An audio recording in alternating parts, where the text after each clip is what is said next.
Le SIED Italie a tenu ce 2 mars 2026 une réunion Zoom placée sous la supervision du coach Omer Jean-Paul Humpé, chef cuisinier. La séance a débuté par le credo proclamé en français et en anglais par le coach Pélagie Donou, assistante médicale. Je m'engage Je Je m'engage m'engage à aider chacun de mes amis, à aider chacun à de aider mes chacun amis. de mes amis. mi impegno Mi impegno a essere così forte a essere così forte che nulla possa disturbare che nulla possa disturbare la mia pace interiore. la mia pace interiore. Dans la continuité, le coach Imelda Patricia, assistante médicale, a adressé les mots de bienvenue aux participants présents ce soir. Le moment central de la rencontre a été consacré à la lecture du livre L'homme accompli, animé par le coach Omer Jean-Paul Humpé autour du thème Les principes du coaching. Découlant du premier principe, l'entretien de coaching demeure toujours pas une question du coach pour comprendre la raison de la présence du cocher devant lui. Un bon coach, je ne sais pas pourquoi la personne est devant moi et je me dois donc de l'écouter pour comprendre.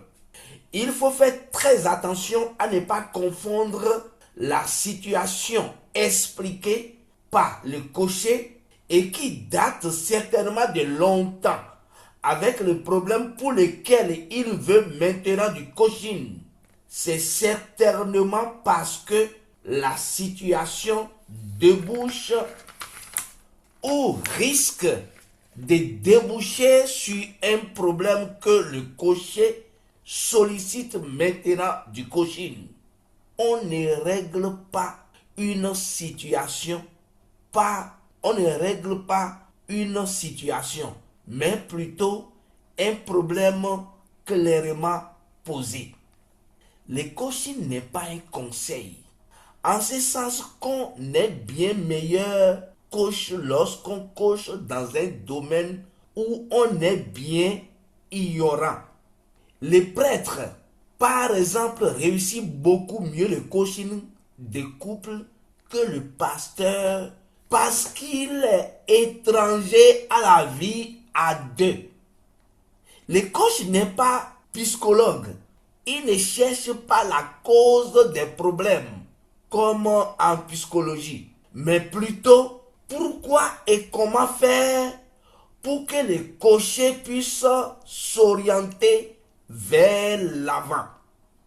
Parler des problèmes à la recherche des pathologies nous oriente en effet vers l'arrière, alors que le coaching est tourné vers l'avant. Tout homme veut augmenter son plaisir ou diminuer sa souffrance.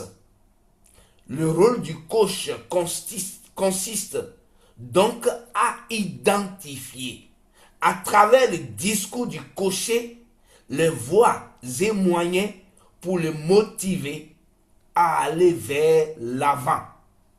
Le coach n'est pas un mentor. En effet, s'il développe du mentoring, il risque de créer des sentiments difficiles à gérer par la suite. Pour éviter le mentoring, le coach doit prendre l'habitude de défendre toute personne absente en admettant le caractère perfectible de tout être humain, y compris lui-même. La relation de coaching est une franche collaboration entre un coach expert du processus de coaching, mais ignorant de la situation du cocher, et un cocher qui est expert de sa situation, mais ignorant du processus du coaching. Pour un coaching fructueux, chacun doit demeurer dans son rôle jusqu'à la fin du processus. Il a poursuivi en effectuant l'atelier de programmation. Je reconnais pleinement ma nature profonde et mon héritage divin. Je reconnais pleinement ma nature profonde et mon héritage divin. Je reconnais pleinement ma nature profonde et mon héritage divin. La réunion s'est achevée avec 10 minutes de showtime, laissant chaque participant repartir joyeux et comblé. Lumière pour demain, unissons nos voix, avançons main dans la main.